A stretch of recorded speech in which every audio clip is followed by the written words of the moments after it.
That shit got me frizzled. Miss frizzled on for them.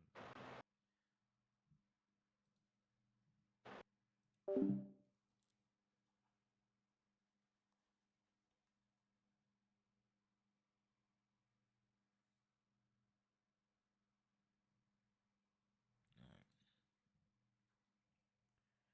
another little segment.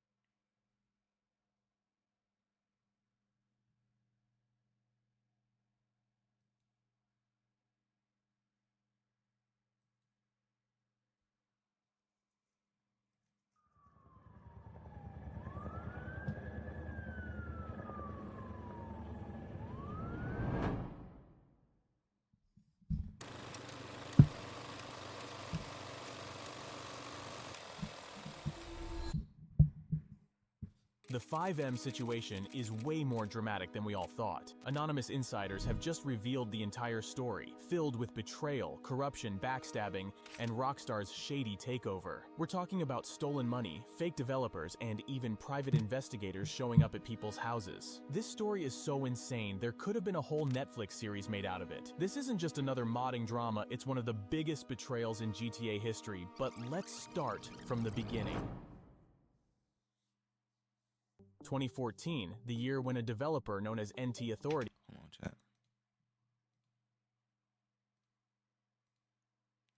or Oh, NTA created the Citizen MP framework, Okay. a project that served as the first step toward custom multiplayer experiences in GTA 4, allowing players to create unique game modes and totally custom content. The success of Citizen MP inspired NTA to push the idea even further when GTA 5 launched. Because let's be real, GTA Online was fun, but it had serious limitations. Players couldn't add custom assets, and everything was locked to Rockstar's official servers. The potential for user-generated content was clear, but Rockstar wasn't giving players the tools to truly create something. Not gonna lie though, back in the day, folk, you could do RP, but he right, it is limited shit like you could do on that shit. Like back in the day, you could do RP on regular GTA, PS4, PS5, it didn't matter. It was just like it was limits because like even if you get an invite only session, it's like you can only get a certain amount of people in there. So yeah, I see what you're talking about. Compared to a server where you could have like 100 or 200 niggas in there. Something new, and that's something NTA wanted to fill with FiveM. But instead of making FiveM a private developer-controlled platform, NTA took a completely opposite approach, making it totally open source, with heavy community involvement. By 2015, FiveM was already gaining a lot of traction. Players were experimenting with new ideas, building insane mods, and pushing the limits of what was possible in GTA 5. But while the community loved it, Rockstar and Take-Two saw it as competition that they needed to eliminate. That same year, Take-Two took drastic action. They banned the accounts of 3 key FiveM community members, including NTA themselves. This was shocking because up until that point, Rockstar had generally been tolerant of modding. They even supported mods, promoting some of the best ones on their official newswire, as long as it didn't touch GTA Online. But FiveM wasn't messing with GTA Online. It was a completely separate multiplayer experience. Rockstar, however, had a different view. In an official statement, they claimed, "The FiveM project is an unauthorized alternate multiplayer service that contains code designed to facilitate piracy. Our policy on such violations of our terms of service is clear, and the individuals involved in its creation have had their social club accounts suspended." This statement was confusing. FiveM wasn't designed to support piracy. In fact, it required players to own a legitimate copy of GTA 5. Yeah, I ain't gonna lie. I don't know how many times I had to buy GTA. I did not. I don't understand that. Every time I got 5M, my first laptop, my second laptop, my third laptop, my PC, my second PC, I fucking had to buy GTA on that shit to play 5M. Like, you just have to buy GTA.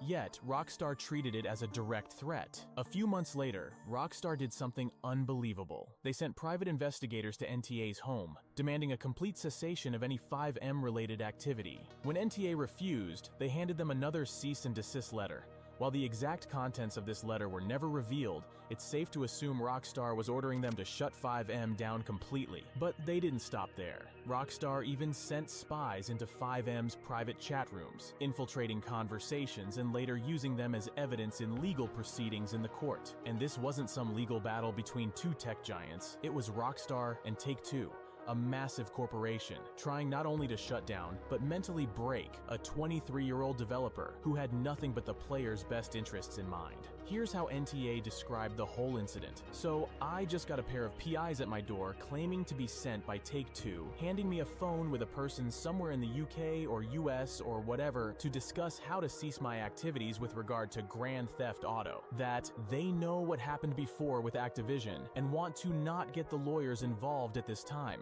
However, they have tested their legal standing already and are quite certain of their point, and aren't willing to accept any solution other than ceasing my activities. Under this pressure, NTA was forced to quit all operations related to FiveM. However, not for long. With FiveM down, revival projects quickly popped up, the most notable being Five Reborn and Multi-Five. Although not as popular as FiveM, these projects made it clear that people didn't want the project to die. Just a few months after the whole legal fiasco, NTA decided to fight back by joining hands with Five Reborn and restructuring the project under the original FiveM name. However, NTA's identity was hidden under the disguise of CFX Collective, and the rest of the smaller team used Elements as their aliases to avoid legal trouble with Take-Two. And it surprisingly worked. For years to come, NTA would work on improving the current condition of FiveM, adding new content, tools, menus, and a whole lot more. By 2019, what started as a small platform supporting just a couple dozen players had grown to support over 2,000 slots, an incredible achievement for NTA and his small team of unpaid volunteers. But it's important to note that CFX.RE wasn't a big company yet. In fact, it wasn't a company at all. NTA was still handling everything alone, with only temporary volunteer help from the community. It wasn't until mid-2020 that NTA decided to put together a proper team, bringing in developers who had previously helped with FiveM's development and troubleshooting. But the real downfall of FiveM began when two friends, Deltanic and Thayers, joined the team. With FiveM's team now growing to 5 members, NTA was finally able to step back from managerial tasks, handing those responsibilities over to Deltanic and Thayers. However, things quickly went downhill. For months, the two contributed nothing. No replies, no meetings, no progress at all. And as time passed, their behavior only got worse. By 2021, NTA decided to hire more skilled developers to push FiveM forward. This group, later known as the original developers, included LWSS, Gotti, Thorium, and Tabara. Meanwhile, Zinurki and Nimowa aligned themselves with Deltanic and Thayers, forming what would later be called the Groot Gang. FiveM was now split into 2 groups, but the worst was yet to come. By 2022, FiveM was growing up into one of the most popular platforms every GTA fan wanted to play. And when Rockstar failed to shut it down by force, they decided to do the next best thing, buy out the competition. They reached out to FiveM to make a deal. However, NTA had no idea. Instead, Deltanic took it upon himself to privately negotiate with Rockstar behind their back. At that point, NTA had no choice but to go through with the deal. Deltanic had already exposed their real identity to Rockstar, and with NTA already under a court restriction, backing out would have only led to more legal trouble. Just take a look at this conversation between NTA and Discuse. But the most shocking part is that this entire acquisition deal could have been a partnership between Rockstar and CFX.RE. Instead, Deltanic refused Rockstar's partnership offer without even consulting NTA. Despite everything, NTA found some relief in— I ain't know the dev lore was like that, for what? So the devs had beef with each other and they had their own gangs in the FiveM. The fuck? The idea that Rockstar's leadership might finally bring order to CFX.RE, allowing them to step away from management duties. But that did not happen. Rockstar put Ethan Hirsch in charge of finalizing the acquisition and integrating FiveM into the company. As the new big boss of FiveM, Hirsch assumed full control of management, but for NTA, things got worse. In fact, just weeks after Rockstar took over, NTA was suspended for 3 weeks due to internal conflicts with the Deltanic group. It was clear that Deltanic and his crew crew had won over Hirsch, probably because they had been Rockstar's main source of internal information about FiveM and had played a key role in securing this acquisition. This became even more obvious when Hirsch created this corporate hierarchy within the company, placing Deltanic and his close friends at the top positions. Deltanic himself was given the title of assistant director of the project. Meanwhile, Discuse, the core developer who had made massive contributions to FiveM and was practically the backbone of the entire Red M project, was given no position at all. Even NTA, the original creator of FiveM, was brought on as nothing more than a contractor. From the very beginning, Hirsch's bias was undeniable, and as time went on, it only became more apparent. After 3 weeks of suspension, NTA came back, but shortly after, they were yet again suspended. This time, it was over harassment allegations made by the same group that had been working against them from the start. And this wasn't a short-term punishment, it was a 3-month-long suspension that heavily disrupted the entire team.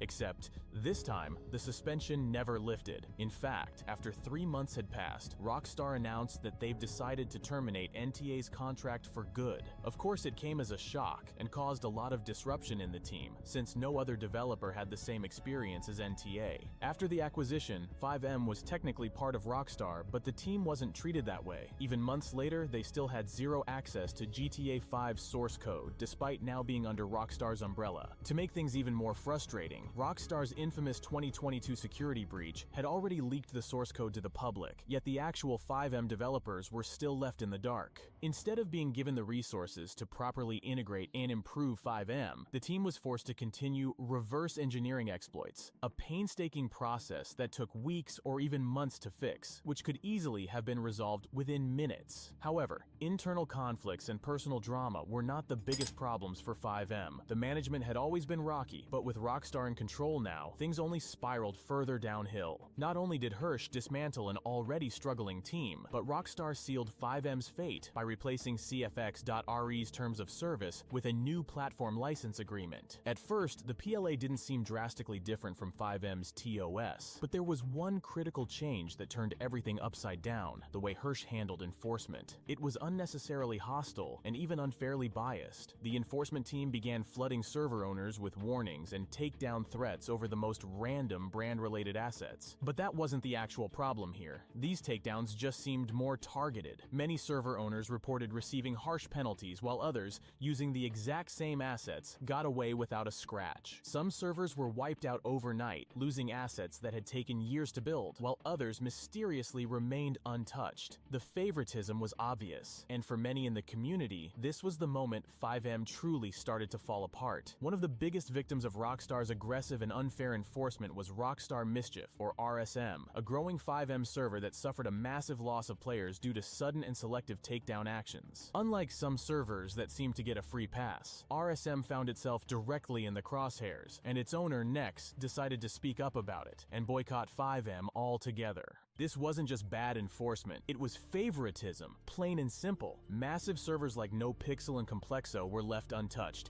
even when reported to Rockstar's higher-ups. Now, this whole tactic resulted in players abandoning FiveM servers, and even forced many server owners to shut down their projects. But why? Wouldn't sabotaging FiveM hurt Rockstar's own image? And why were the biggest servers conveniently spared from punishment despite openly violating the TOS? Well, it all becomes clear when we learn that all this time, Rockstar was secretly working on their own project called Rome, or Rockstar's online modding engine, a platform much like FiveM, that would offer players UGC content within an official Rockstar-controlled environment.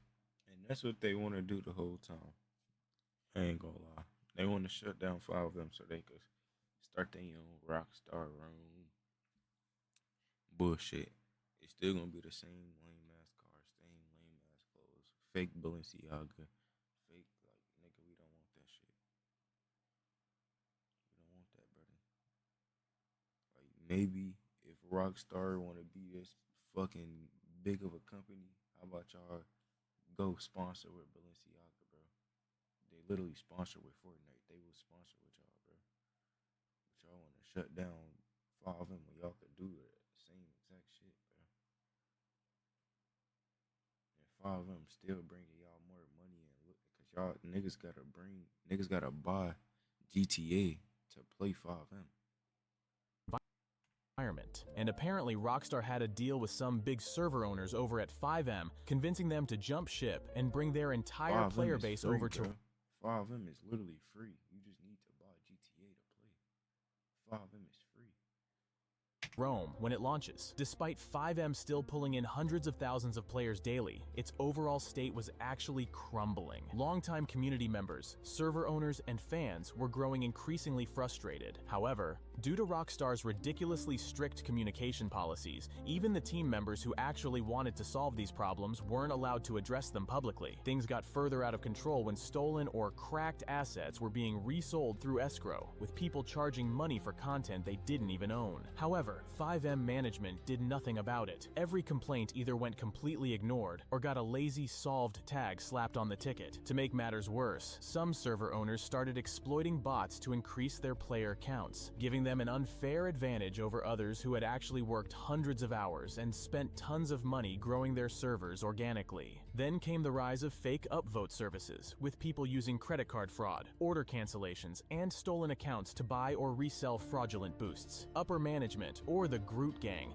handled this criticism the worst way possible, by deleting comments, banning and muting community members, and doing everything they could to cover up their incompetence. This endless cycle of mismanagement, laziness, and total disregard for the community took a toll on the core team, the same people who had worked tirelessly to make FiveM and RedM the massive successes they were. Seeing all this, a long-standing community member, Vivian, decided to take action by writing an open letter. It wasn't meant to be an attack, just a plea for transparency and actual engagement from those in charge. The post quickly gained massive traction, with countless community members sharing their own experiences, and almost everyone agreed with Vivian's points. Even several team members joined in, including NTA, who decided to speak up about the current state of FiveM and set some records straight, but that didn't set well with Rockstar. In response to NTA's public statement in the open letter, Rockstar cut the payout in half. Instead of FiveM being sold for 20 months worth of operating income, it was cut down to just 10 months. Looking at the whole mess, Ethan decided to hire new developers to try and salvage the situation. That's when the former Alt-5 team entered, namely Tuxic, Zigger, Vector, Fabian, and Leon. After some negotiations with Ethan, the Alt-5 team managed to get inside FiveM, with Tuxic taking the lead developer role alongside Nihonium from the Groot Gang. And strangely enough, these newcomers were getting paid more than the original team. Despite everything, CFX and Rockstar were hoping that with Alt-5 joining, things would finally start to improve for FiveM. But instead of things getting better, something way worse happened. Remember the GTA 5 source code leak from December 2023? It was widely believed that Teapot Uber hacker was behind it, the same guy who hacked Rockstar's private Slack server and leaked early GTA 6 development footage. However, conversations in this detailed exposé reveal that it was Alt-5 members who purchased the source code from someone with access to it, using a middleman for €7,000. They received the source code through a Mediafire link, which was later leaked to the public along with the private password. Of course, Rockstar had no clue who was behind it at the time. The only person who did know was Discuse, who was told everything by Tuxic himself. But Discuse refused to give him up, for friendship's sake. Friendships aside, the original FiveM developers never really got along with the new Alt-5 members. The reason for that is that Alt-5 had been stealing FiveM's code and implementing it into their own project without permission for years. Not only that, but they lacked the skill and deep understanding of GTA 5 and FiveM that the OG team had. Instead of learning from them and working together, the Alt-5 team sided with the Groot Gang, and their behavior became just as careless and dismissive. They started doing things on their own, skipping necessary tests, ignoring security vulnerabilities, and took way too long to act on the most basic and important things. Discuse tried to bring all of this to Ethan's attention, but instead of fixing things, an argument broke out, which eventually resulted in Ethan kicking Discuse out of the project without any prior warning. To make matters worse, Ethan had his work PC erased, wiping out months, if not years, of research, improvements, and future plans for both FiveM and RedM. Ethan then tried to shift the blame onto the CFX.RE team, claiming that even the OG FiveM developers were unhappy with Discuse, and that whole negativity in the team was all his doing. However, that was a pure lie. The moment Discuse was fired, the OG team followed suit. The lead anti-cheat developer was the first to resign, followed by Gotti, who quit just a couple of weeks later without prior notice. And finally, Thorium announced his departure from the team as well. With that, the entire original FiveM team, the people who actually built it from the ground up, were gone. FiveM is no longer the same project that started back in 2015. Everything has changed. It no longer remains an open-source, community-powered platform. It no longer has a clear direction, a passionate team of developers, and it's heavily restricted by Rockstar's policies that aren't even fair for all. But is Rockstar really at fault here? There's no denying the fact that FiveM was already a big mess well before Rockstar even intervened. While NTA is no doubt a legendary developer, they weren't ready for such a big management responsibility, and Rockstar seemed like a safe option for the project to gain some stability. However, Rockstar had other plans from the very beginning. They carefully orchestrated this to take control of their only real competitor that they couldn't shut with the legalities. Even after the acquisition, Rockstar's management has done more damage than good to FiveM and its reputation, pushing players and server owners away from the platform, offering unfair and special treatment to massive servers like NoPixel and Complexo in return for their help with Rome. While we can't put all the blame on Rockstar, it's clear that Ethan did have ulterior motives that slowly destroyed FiveM's team from the inside. It was Ethan's responsibility to keep things civil and equal within the CFX.RE team after the acquisition, but all he did was play favorites, ignore important issues, and get rid of the only people who cared more about the project than money and titles. For many players and developers who truly valued its freedom and creativity, FiveM is already dead. The only reason Rockstar is keeping it on life support is to avoid a massive backlash from the millions of fans who still love what FiveM once stood for. But make no mistake, the end is coming, and probably sooner than most people think.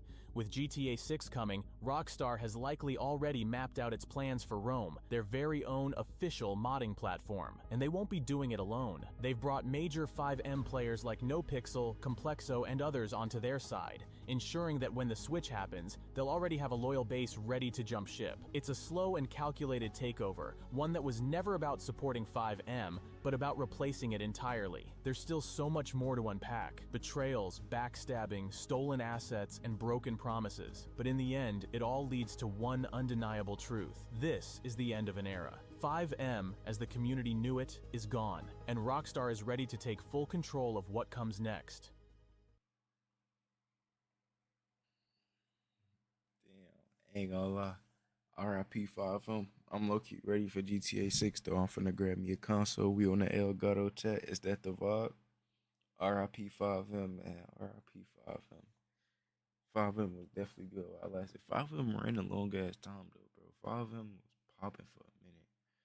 I ain't gonna lie, it's not really the fucking developers. Like, yeah, they play a part, but it's Rockstar in the community, bro. Like the community be wishy washy, bro. Like niggas will fuck with 5M, and then niggas will just stop fucking with 5M. That's really what it be. But I get it though, cause like once so many servers keep getting hit, bro, and there's so much stupid shit, policies and all this shit keep like, bro. And then you gotta overpay for upvotes and all this shit, cause it's just different shit. Everything add up, bro. And then like that should be it'd be crazy. So yeah, I understand. But I'm ready for GTA 6. We on that console.